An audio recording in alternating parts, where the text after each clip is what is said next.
Kjo dhe djali i saj.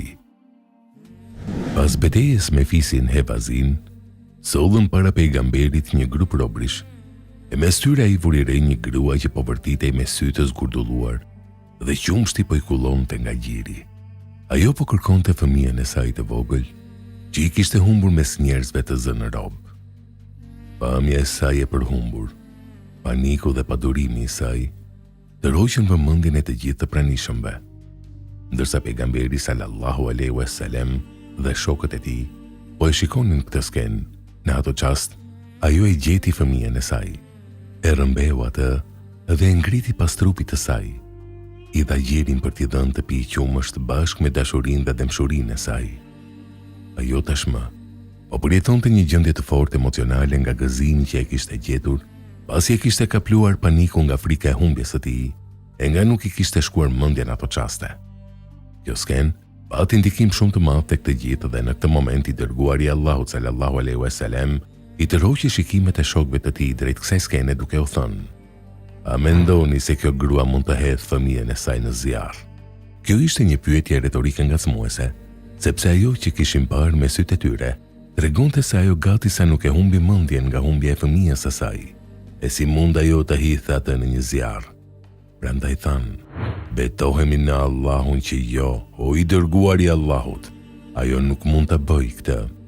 Në këtë moment i dërguari i Allahut, pas tërheqjes së vëmendjes së tyre, u tha: "Pasha Allahun, Allahu është i mëshirshëm me robrit e tij, se kjo grua për fëmijën e saj." Nga kjo histori del në pa mënyra edukative profetike e shkëlqyer në mësim për përcjelljen e koncepteve, duke e paraprirë atë me disa ngacmues ose stimulues që e nxjerrin edhe më shumë në pa konceptin dhe bën që ai të lërë më shumë gjurmë në shpirt. Skena e gruas dhe gjendja e saj ishin një mjet shpjegues shumë i madh dhe pejgamberi e shfrytëzoi duke ushtuar ngacmimin mendor dhe emocional me anë të pyetjes: "A mendoni se ajo mund ta hedhë fëmijën e saj në zjarr?" Kjo është një pyetje që ngacmon mendjen të pres atë që vjen më pas dhe nefsin e njeriut e kthen në një gjendje mallti dhe kurioziteti rreth kuptimit që synon të nxjerrë në pa kjo pyetje.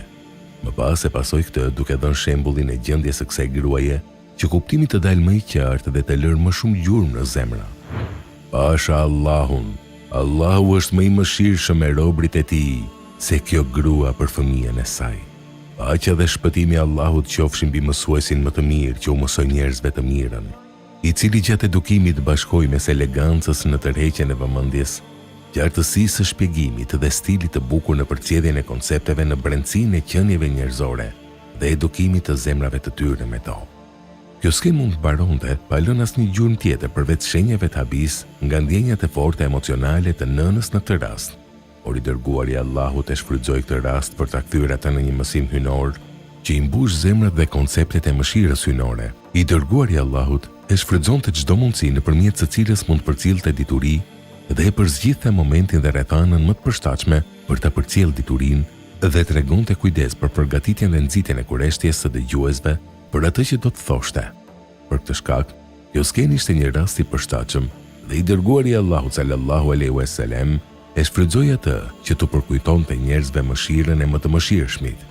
Edhe ndikimi i fjalëve të tij të shkurtra që ishin lidhur me këtë skenë ishte më domethënës nga shumë fjalë që mund të thuhen rreth kësaj domethënie. Po, a përpiqemi ne që të ndjekim këtë aftësi të mrekullueshme profetike në shfrytëzimin e rasteve që mund të kenë ndikim dhe bashkë me ta të përcjellim edhe koncepte edukative të përshtatshme sipas rastit? Ky mësim nuk u zhvillua në një orë mësimi në një klasë, as në ndonjë hutbe, në ndonjë minber, por i dërguari Allahut sallallahu alaihi wasallam bashkë me shokët e tij po prisin të vinte plaçka e luftës dhe ai e ktheu atë në një mundësi edukimi dhe mësimi, sepse mësimi i tij nuk zhvillohej vetëm nëpër hutbe ose këshilla që u jepte shokëve. Dituria që u jepte ai ishte e shpërndarë në të gjithë jetën. Ulja në një tryezë për të ngrënë ushqim ishte një mundësi edukimi. Hyrja në treg ishte një mundësi edukimi.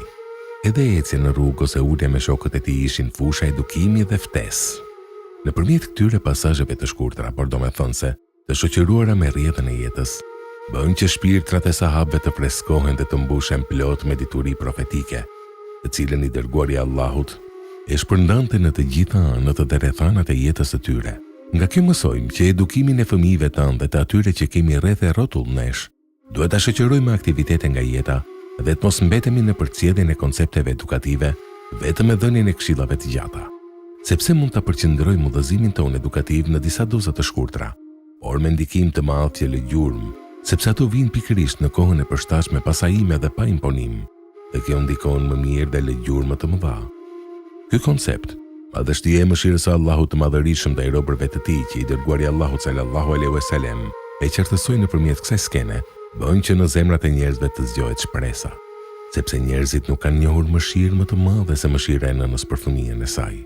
Madje kulmi i mëshirës së saj ndaj fëmijës është kur ai është i vogël dhe i dobët dhe është në kulmin e nevojës për të, koha e gjithënies dhe fëmirisë e hershme. Kjo mëshirë shumë pishohet kur fëmia e saj përballet me rreziqe, dhe ky ishte pikërisht rasti i kësaj nëne që e pa i dërguari Allahut bashkë me shokët e tij. Më pas ai u tregoi atyre se mëshira e Allahut të Madhërisëm ndaj robërve të Tij është më e madhe se mëshira e kësaj nëne ndaj fëmijës së saj në këtë gjendje. Kjo domethënie e mbush zemrën e besimtarit me siguri dhe qetësi. Kur bën një punë të mirë, ai e sjell ndërmend mëshirën e madhe të Allahut të Madhërisëm dhe shpreson se ai do t'ia pranojë atë. E nëse bën ndonjë mëkat, ai e sjell ndërmend mëshirën e madhe të Allahut të Madhërisëm dhe shpreson se ai do t'ia falë atë. E nëse gjendet para ndonjë vështirësie, ai e sjell ndërmend mëshirën e madhe të Allahut të Madhërisëm dhe i lutet atij duke qenë i sigurt se ai nuk do ta braktisë.